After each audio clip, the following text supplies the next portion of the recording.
Es nuestra primera invitada en la tarde del día de hoy a Carmen Milixa Bueniski, es abogado de la Universidad Santa María, certificada del programa avanzado de gerencia de la Universidad Metropolitana, gestión empresarial, magíster en administración de empresas, especialista en proyectos de materia de reestructuración empresarial para la gestión adecuada de los procesos de trabajo, es decir, todo un conocimiento bien estricto para hacer del empresario, para hacer también del trabajador una herramienta útil al servicio de la ciudad, al servicio del país.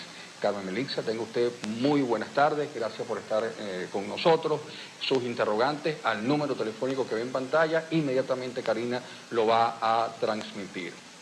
En estos tiempos, en relación pues a lo que se vive en el país con el ámbito político, el ámbito social, hay preocupación por parte del sector empresarial.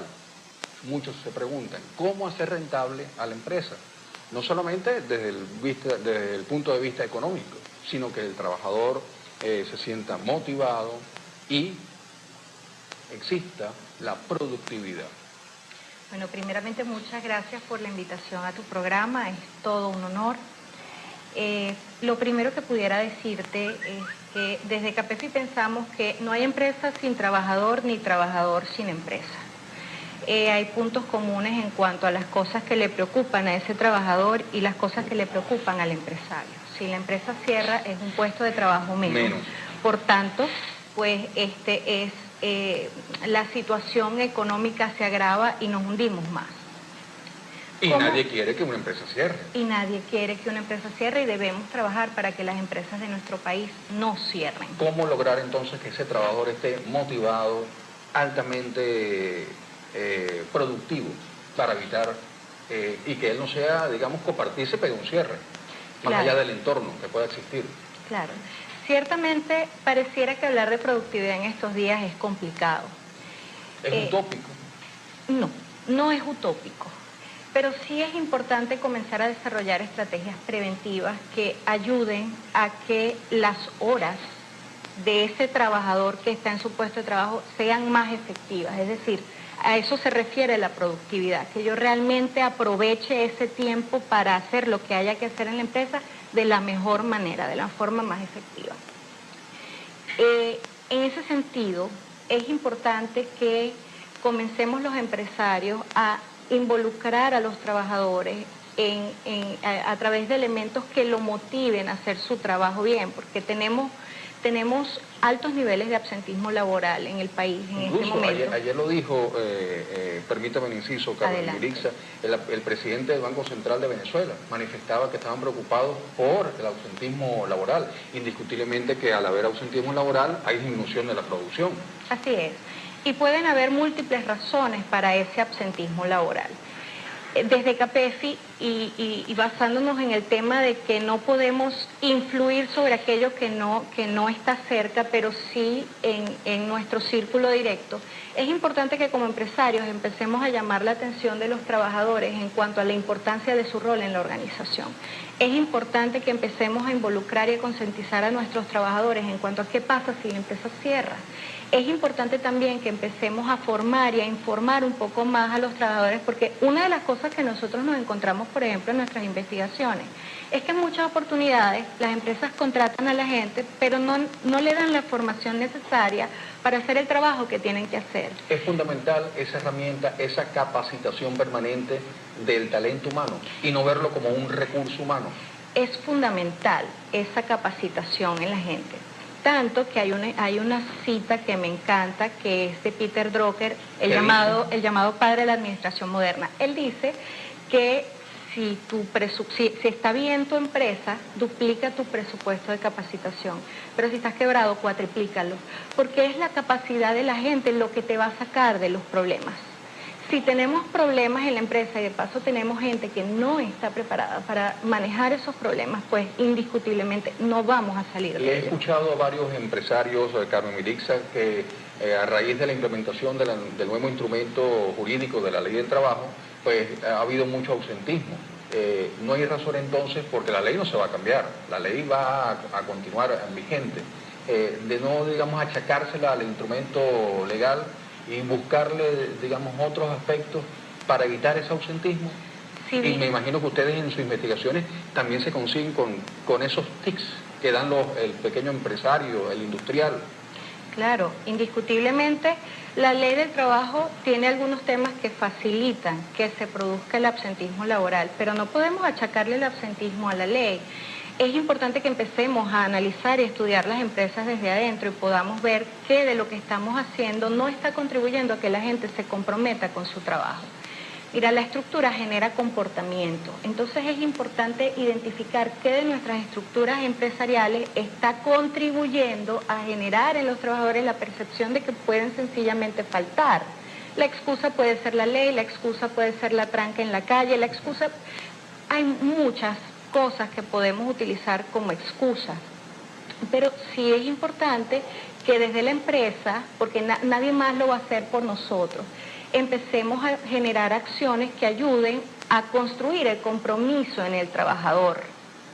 Y eso pasa por educarlo.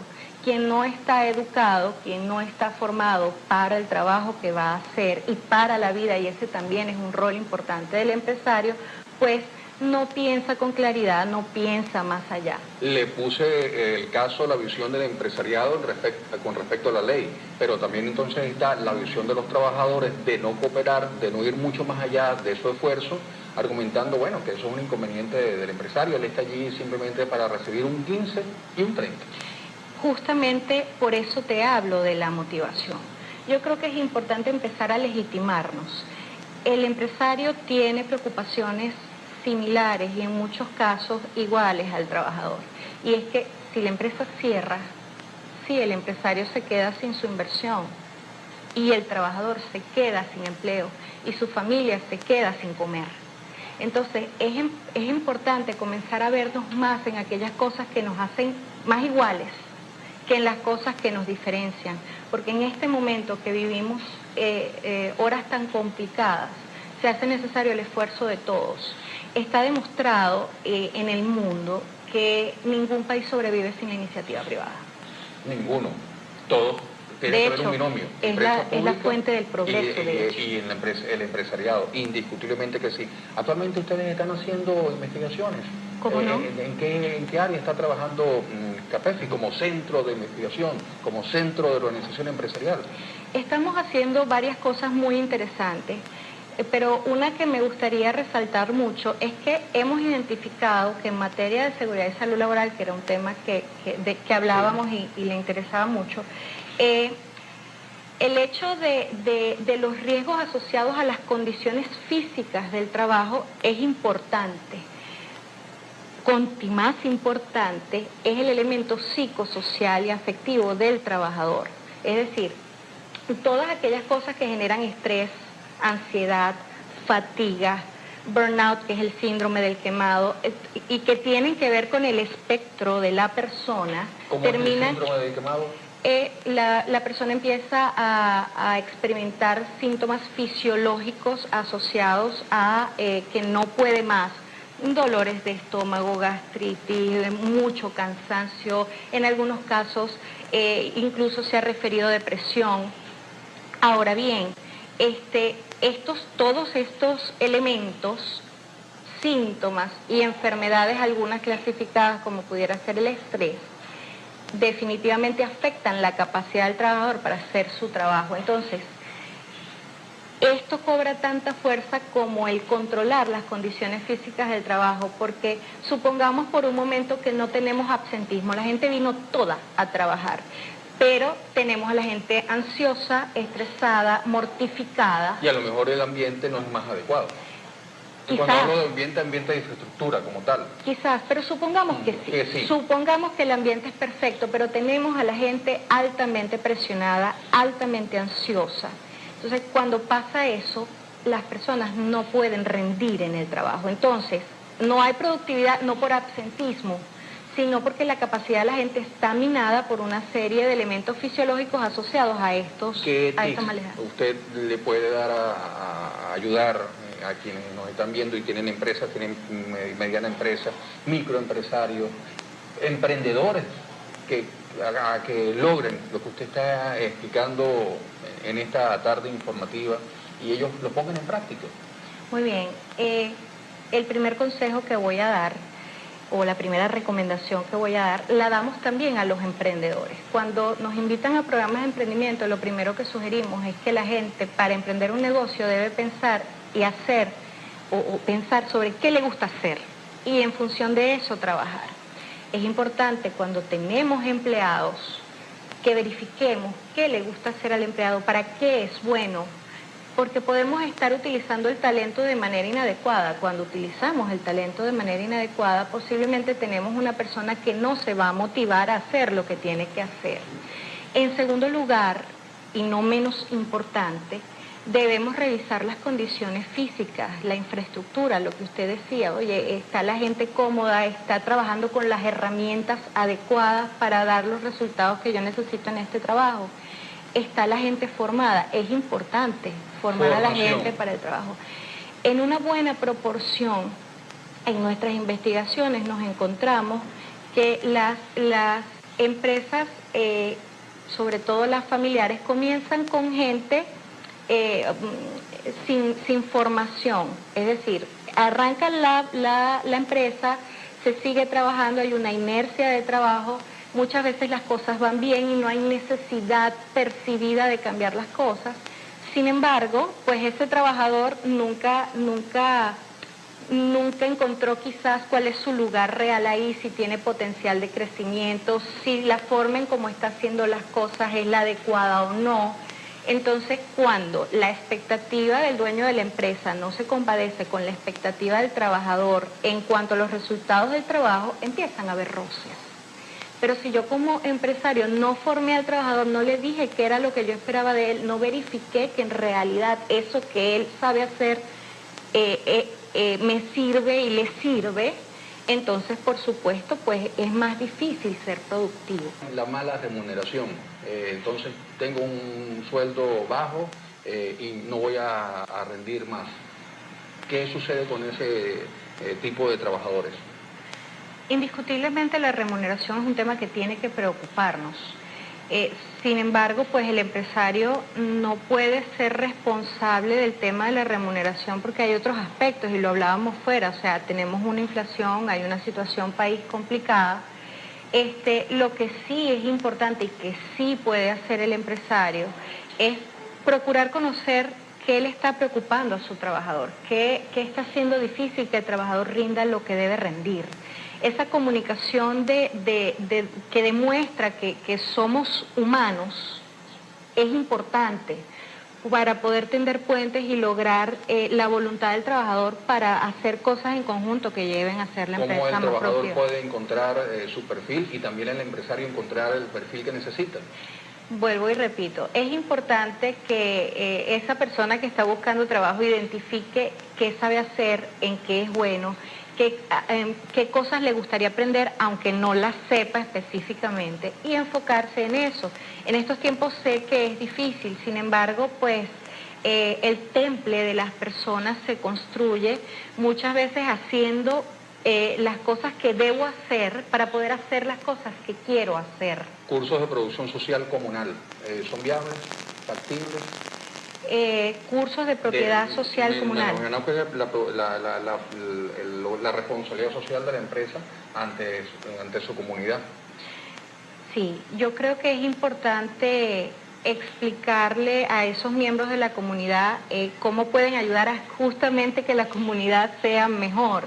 Yo creo que los talleres que pueden llevarse a cabo y que pueden ser útiles, además de los talleres motivacionales, creo que el desarrollo también de la inteligencia emocional en estos momentos es importante, que vivimos situaciones que nos llevan a sentir más tensión. Creo que también desarrollar conocimientos sobre las leyes que impactan pues la gestión empresarial, en este caso la gestión comunitaria, es importante. Creo que deben darse foros de discusión que en función de construir ayuden a desarrollar acciones que permitan pues que la gente esté mejor. Delegados de INSACEL que no cumplen con su función, qué hacer cuando se hace una notificación de accidente. En este sentido, ayer incluso algunas autoridades, voceros de clínicas privadas en zona norte, explicaban que entes gubernamentales habían estado visitándolos para controlar pues, el cumplimiento de cada una de las normas. Pero más allá de la inspección, entonces, ¿cuál es la recomendación del empresariado? ¿Qué tiene que tener para que todo esté al día? Muy bien, definitivamente debe tener un comité de seguridad y salud funcionando y es el empresario quien tiene la obligación de hacer que funcione. Este órgano es paritario, la misma cantidad de trabajadores en la persona de los delegados de prevención y representantes de la empresa. Sí, los delegados de prevención deben entregar un informe mensual. Cuando eso no pasa, la responsabilidad recae sobre la empresa porque la empresa tiene la obligación de velar porque así sea, inclusive debe darle espacio al trabajador para que vaya. Cuando el delegado de prevención no es responsable con el mandato que le ha dado sus compañeros de trabajo, sus compañeros pueden revocarlo en su función cuando tiene la mitad de su periodo ya cumplido. Ahora bien, aquí es importante recalcar la función del delegado de prevención. El delegado de prevención realmente es una persona, primero, que no cobra más dinero del que gana como trabajador por hacer esa función. Y eso hace que sea una función loable, o sea, implica estar preocupado por lo que pasa en la empresa, ayudar al empresario a darse cuenta de cuáles son los aspectos que no están funcionando bien, escuchar a los trabajadores compañeros para saber qué cosas están afectando su desempeño y servir de puente de comunicación con el empresario. Cuando eso no pasa, esa figura no está funcionando bien. También es importante que los trabajadores que elijan a sus delegados de prevención elijan gente primero con... o no necesariamente tienen que ser líderes. No sé si líderes sería la palabra, porque a veces líderes se asocia a aquel que más grita. Y no se trata de eso. Es importante que escojan gente, primero, que le preocupen los demás. Para ser delegado de prevención es importante que te importe el otro, porque vas a pasar mucho tiempo hablando con ese otro para tratar de solucionar los problemas que aquejan a todos. Es importante también que el delegado de prevención sea una persona que quiera ir más allá, estudiar un poco más, conocer la ley, profundizar. Tiene que ser una persona que pueda conversar con los representantes del patrono, que quiera escuchar lo que la otra parte tiene que decir, porque los problemas se solucionan en conjunto.